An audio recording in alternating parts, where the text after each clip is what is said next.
Hello, my lovely little bundle of fun.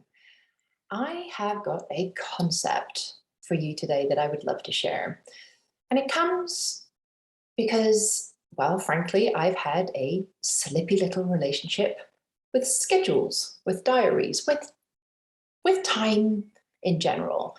I tend to slip in and out of what most people find to be quite a linear thing.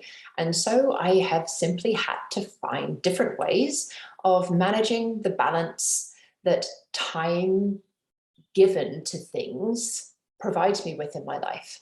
An understanding of time allocation that isn't based on quantitative actions, but has more of a qualitative definition, one that works in a way that still allows me to be human in a world full of other humans and be respectful of other people and their time, of mutual appointments, of project deadlines, communication around these things, all the stuff. That is to say, when I used to look at my diary, I knew the things. I knew the whats of what I was doing, but I had no real idea, no perception of what those things represented to me, of the consequences of them in how I was feeling about my life. So I came up with a concept that I think of as the 3C's for a balanced life. And it really helps me to see where my balance may be dipping, which means the overall quality of my life may be dipping. And it also shows me why. You can use this concept in relationship to a small thing, a small amount of time, small unit of time, or a large unit of time. It could be one evening, or it could be a whole year. You can use it if you would like to look back and sort of assess is probably too strong a word, but sort of have a look, understand why you are where you are, maybe why you're feeling how you're feeling.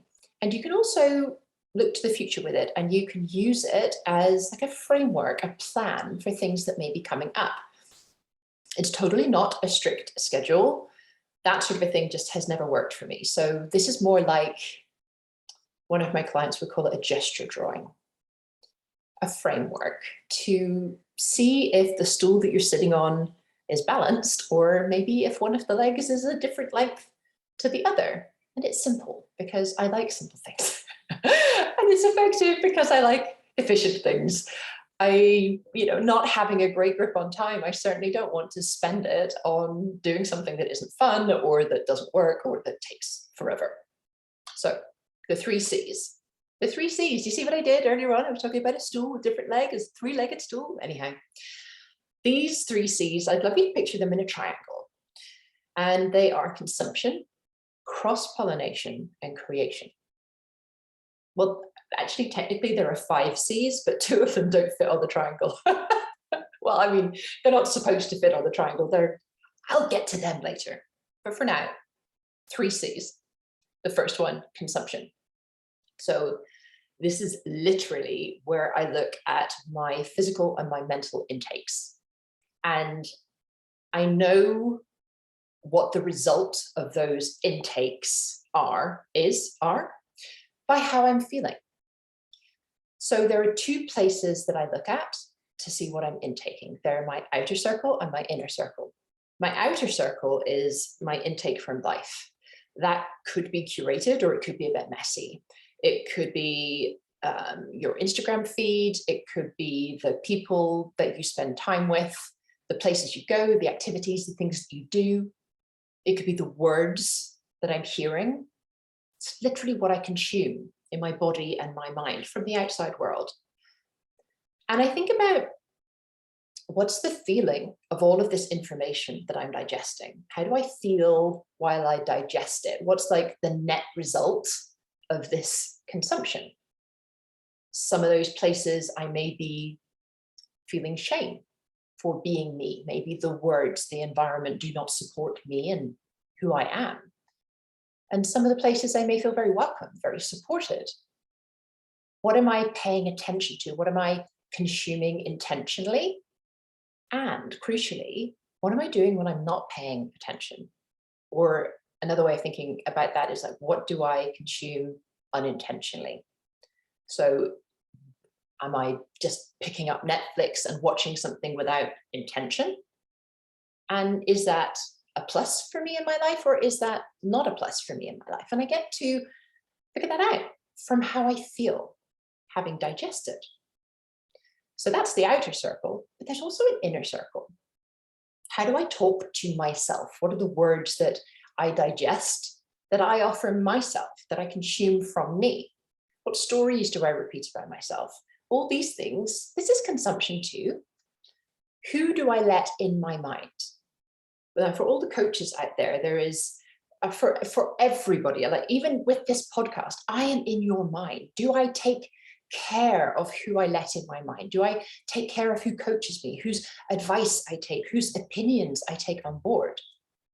Who lives in my head from my life? And do I want their advice? Are they qualified to offer it to me? Who have I elected? In fact, one of my lovely friends, Sarah Tasker, offered me a number of years ago this beautiful concept of the board of directors that you have in your head, this board of consult. Who have you got from your life that you have elected to a position of authority in your mind? It could be an old school bully. It could be somebody who said something appalling to you online. All of these people, they're unqualified. We would never actually ask those people in real life for advice on how we should treat ourselves, how we should think about ourselves, what should we do in the world, what we should do in the world. I'm getting overly excited now.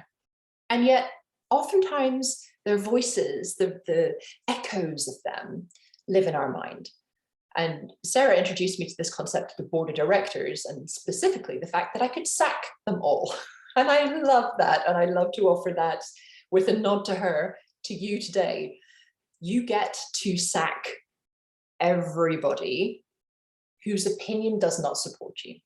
And you get to elect or promote or engage the services of people, objects, things, mythical creatures that do support you. So I say things and objects and animals because I have my dog on my board of directors. She absolutely adores me, unconditionally loves me. And there is literally nothing I have to do for that. I am me in existence, and she cannot get enough of me. So whatever I do, I know that I have her total adoration. Of course, she's going to be on my board of directors. Also on my board of directors, I have an Old Norse god. I mean, you can have whoever you want there, whoever you think is going to give you sage counsel. Promote a new board of directors to your inner circle, because you're going to be consuming advice. You're going to be consuming the thoughts that you think about yourself. So you get to make a choice about who offers you those thoughts, and you get to make a choice about who lives in your head. So you've got your outer circle, the outside world that you consume. You have your inner circle, your inner world you may have internalized from the outside world. Actually, you have a lot of control over. And then I want to talk about cross-pollination. That's the second of the C's that I'm going to discuss. Cross-pollination is a rather beautiful thing that bodies do on their own, brains do on their own. But cross-pollination requires something from us to allow it to do its job. And that's play, rest, recovery, imagination, time spent doing something that you love other than your main focus. So, for example, I cannot get enough of coaching. I love it. I face plant into it. But what that can do is it can give me quite narrow focus. So I consume information purely from the coaching world. But when I move off and I cross-pollinate, so I go and I whittle wood, I make spoons. When I go off and I make spoons, my brain is consumed with the facets of, my brain is consumed. So that I did there, that wasn't intentional. My brain is absorbed with carving facets. Things occur to me. Or if I'm out and I'm walking the dog and I'm looking at the leaves and I'm looking at seasons, things occur to me that I can bring into my main focus. I can bring into coaching. One of the reasons that cross-pollination happens so frequently when I like to call that play, when we're playing, is because of this like portal ability of play where the stakes are low. the stakes are low when I'm out for a walk. My brain isn't charged with doing anything. It's free to roam. It's free to go into the old filing cabinets at the back of my mind and find little bits of information that I've squirreled away from just observing the world. It's free to go into that filing cabinet of the multiple disciplines that I've studied in my life. And it just follows the fun. It follows the little crumbs of its curiosity and off it wanders. Idea babies come when we are cross-pollinating. Genuinely, some of my most curious sparks have come when I'm focused on something that is totally fun, not related to work, where I'm intentionally focusing elsewhere. Like I said, the stakes are low. There's a lot of imagination. I can role play, if you like. I can imagine being a different kind of a person, doing a different, what if I was a woodworker? What if that was my life? Ooh.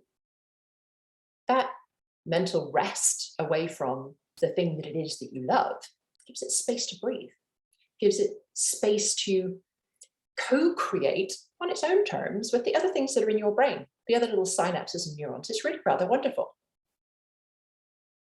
How does this get interrupted? 3 ways.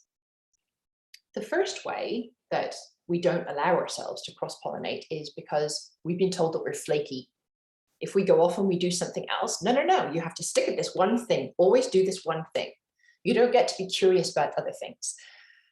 I personally feel quite strongly about this because I have had a very varied working life and I've studied a huge amount of things. I was told frequently that I was flaky because I couldn't stick at something.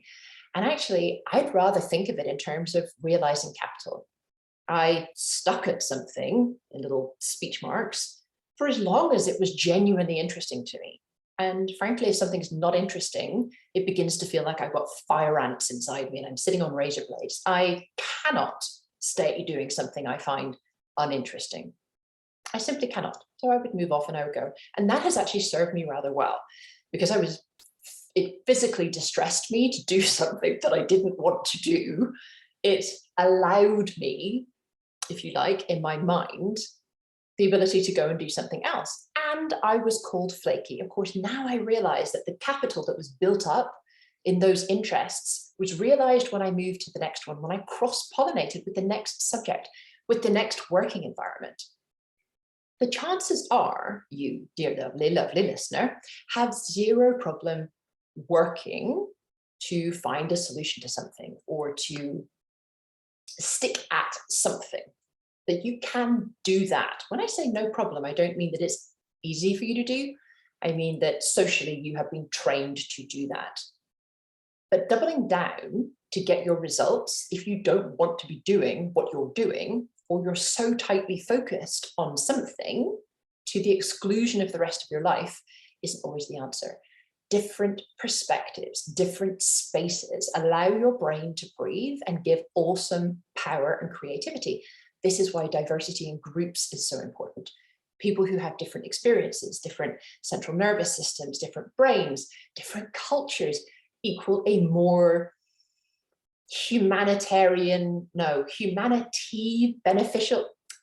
humanity in a totally different way with whatever that group is meeting on. The greater the diversity, the greater the ideation, the greater the cross-pollination and the idea babies, which is a beautiful thing. This also leads me on to the second reason why we don't cross-pollinate. And that is, as I alluded to before, we get so enthusiastic about whatever it is that we're doing that we faceplant into it and our focus tightens. We choose to not do other things because we so enjoy the thing that we're doing. Now, it sounds a little odd to say move away from the thing that you're really enjoying doing. And I don't mean that for a second, but if you think about it like a relationship, if you spend your entire time licking your lover, then probably, there's going to be a bit of tension in that relationship. If you are solely focused on staring into the eyeballs of the person that you're destined to be with for the rest of your life, you're not going to be able to have the freedom and flexibility to develop a relationship of interdependence. And that's key because in interdependence, we're neither independent nor codependent. Interdependence allows for each to be whole separately and come together for fun. Again, this is cross-pollination. you and someone else, your main thing of focus, the thing that you're totally obsessed with, and something different. I'm not forcing you out of the thing that you love. I'm saying there are lots of things in the world where we can experience diversity that will increase our creativity, that will increase our imagination, that are fun, where we can play, but feel like rest to us. So where's your diversity? Have you got any? It's just good to think about, right? The third reason that cross-pollination often doesn't happen is that we don't feel that we have permission to rest, relax, or play. Just have fun and enjoy ourselves. And I'll give you an example of this. Let's say you're sitting on a sofa and reading a book, or staring at a wall, or scratching your bum, or whatever it is that you like to do, and you're resting. I want to ask you if it is easier for you to do that while you're on your own, or while someone is in the room tidying up around you, maybe clearing up the house, maybe getting a few things organized, someone else being busy. Very often, we rest when we are on our own exclusively. And we don't rest when we're in company because we don't feel that we have permission to. We don't feel that we are allowed to be still while somebody else is active. This is a pure product of the cultural, social world that we live in. We aren't allowed to do this in culture. We must be productive. So we think it's wrong to rest. We think it's wrong to play. If you're not a child, you don't get to play. Perhaps you could, if this is the case for you, reclassify in a sort of a stepping stone way. You could reclassify rest as productive. Like you are resting. It is intentional. And you may just find, which I have found to be true, that resting is one of the most productive things you can do because it allows this cross-pollination. And the more cross-pollination I allow, the more rest, the more fun, the more ease I have in the third C, which is creation. Because effective original thinking requires cross-pollination of the things that you are consuming from the world with the you-ness of you, your thoughts, your synapses, your neurons, your central nervous system that has been born with epigenetic predispositions, that has learned through your lived experience, your mind and your body that has absorbed the culture that you have grown up in. Nobody else is you. So as soon as you consume something and you allow it to cross-pollinate with the you-ness of you, it becomes original. It cannot be anything other than that. But while cross-pollination and consumption, curated consumption, may give you the creation spark, it is in the creation section of life, classification of time, that you get to choose your outcomes. You get to choose if you want to share whatever it is that you create. Is it for you? Is it for others? What is so curious about this, something that I found personally, and I see within my clients as well, is that the more you allow for awareness and intention in consumption, and the more space you allow for fun, rest, play, curiosity in cross-pollination, the more you create. It's like a wonderful digestive byproduct.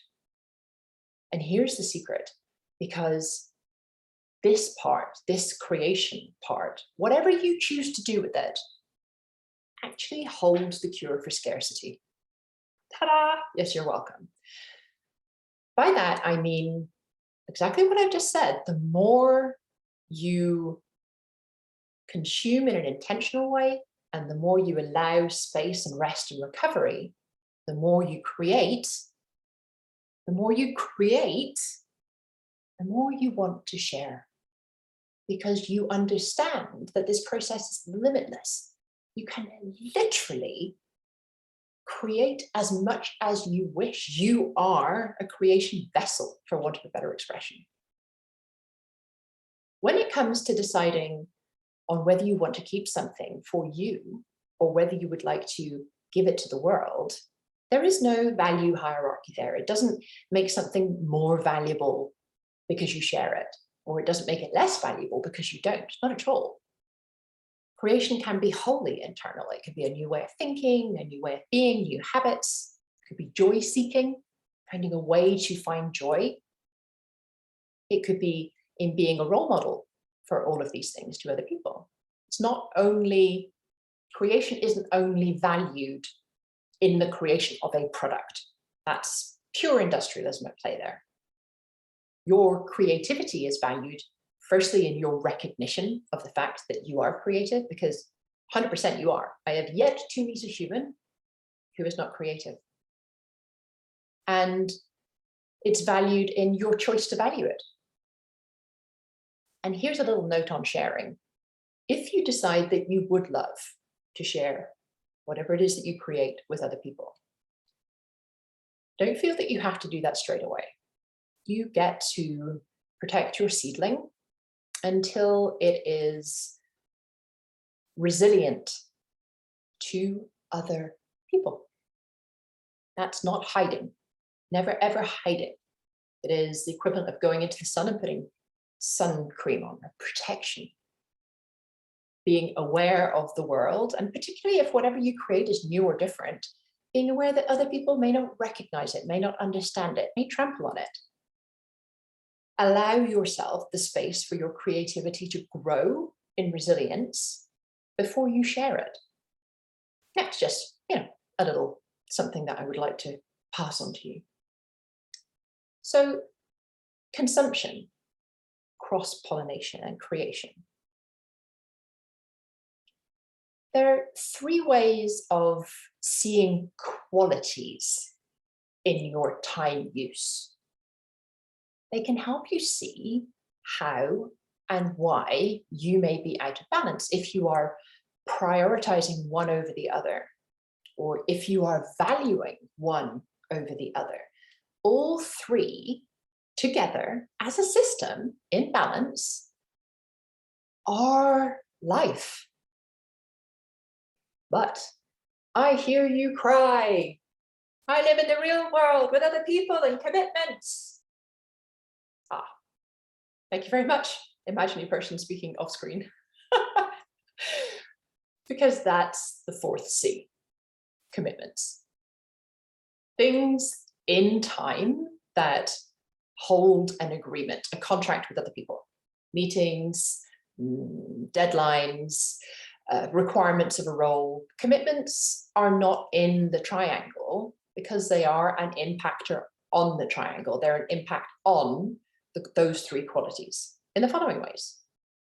Firstly, if what you have committed to in your life, if the contracts that you have agreed to in your life are in line with your values, you may find that you're already including those commitments in one or two or all three of your 3C's. They could be any part of them. So your commitments to others could be in consumption, could be in cross-pollination if you're playing basketball, and that's a totally different thing, your commitment to basketball. It could be in creation. They could be in partnership with somebody else, or it could be to create a product for someone else. But, it's always a but, right? If you are not wanting to fulfill your commitments, then somewhere, somehow, you're out of whack, you're out of alignment. And they will impact, they will pinch at your balance. They will pinch at one of the three legs of your stool. Or you could look at it a different way. If you are feeling unbalanced in one of those three areas, or just generally in life, look to see where you have committed to something that doesn't feel aligned to you, it doesn't feel good to you, something that is impacting the quality of your balance in life. How do you know if you have a commitment that you don't want to keep, or if it's out of alignment? Is that they will become obligations.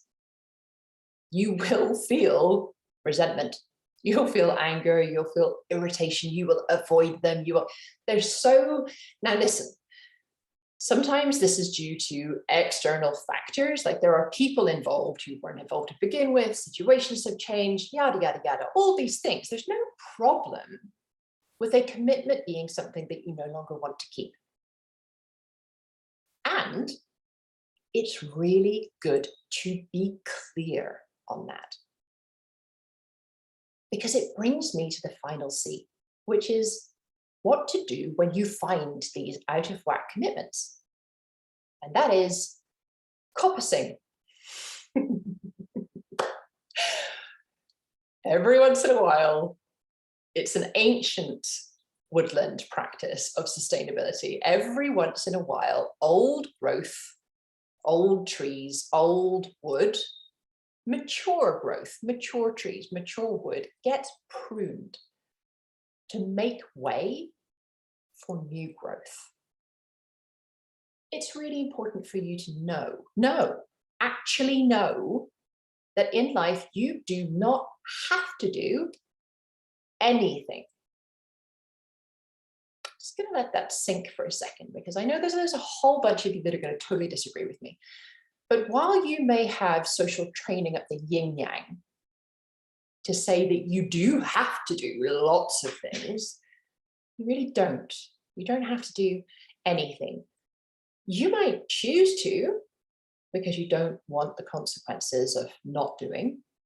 Like, you might choose to pay your taxes because you don't want to go to jail. Or you might choose to go grocery shopping because you want to have food in the house. But it is incredibly healthy for you to be clear that even these are actually choices. And choices you get to change your mind on, which comes back to these pinchy, bringing us out of balance commitments. Revisit them. Are they in line with your values? What encouraged you to agree to them in the first place? And has that changed? Has the situation itself changed? What are your options here? And pay attention to which of the C's, whether it's in what you're consuming, whether it's in cross-pollination, or whether it's in creation, which of the C's are these commitments that are out of whack with you, that have become obligations? Which of the C's are they unbalancing? Which are they eating into? And this is really good to know, because it is quite likely that that is the area in which your boundaries may be least strong. You may be saying yes to things that you want to say no to. You may not be being clear about your boundaries in that space. Scope creep may be happening. You say one thing, somebody else means something else, and la, la, la, things change. It's really good to know. 100% you get to recommit to the commitments that you wish to. You get to make that decision again, now. Like renewing your vows with a commitment. And 100% you get to find a different way of thinking about that commitment so that you can re-engage with it. And you also get to prune the commitments that you aren't in line with. You get to coppice those commitments. What's going to grow in that space? Maybe you might want to plant something totally new there. How do you know what you want to plant in that space? Go all the way back to your cross-pollination. What lights you up? That's always, I promise you, always going to be the place where you find your joy and your secret sauce. When you're in play, when you are following the crumbs of your curiosity, and when you are allowing your brain to do what your brain does best, which is be you. That's where joy lives. That's where your secret sauce is. So there you have it. The 3 C's, well, the 5 C's, but the 3 C's to a balanced understanding of time that applies to everything from one day with your family to 1 year in your business. Don't think that you have to apply this concept or these concepts, if you want to split them, linearly, like exactly the same amount of time for each. I will have 1 hour doing this, or 1 hour doing this, or 1 hour doing this.